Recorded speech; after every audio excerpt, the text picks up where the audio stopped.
এরকম একটি নৃশংস হত্যাকাণ্ডের পরে, গণহত্যার পরে আজও পর্যন্ত সেই গণহত্যাকারী শেখ হাসিনার কোন রকমের অনুশোচনা নাই।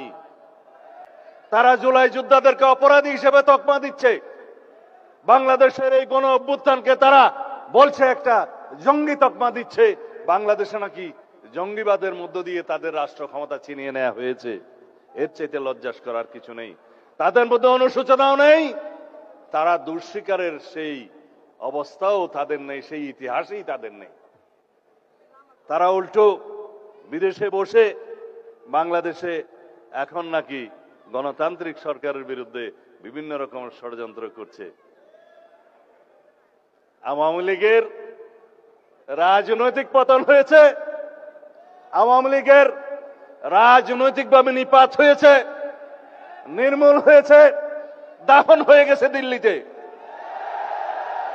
সেই আওয়ামী লীগ বাংলাদেশে আর কোনোদিন রাজনীতি করতে পারবে না। রাজনৈতিক দল হিসেবে আওয়ামী লীগের বিচার দাবি করেছি আমরা, আপনারা দাবি করেছেন, তদন্ত পরিচালিত হচ্ছে। ইনশাআল্লাহ খুব শিগগির রাজনৈতিক দল হিসেবে সেই রাজনৈতিক দলকে বিচারের কাঠগড়ায় নিয়ে যাওয়া হবে।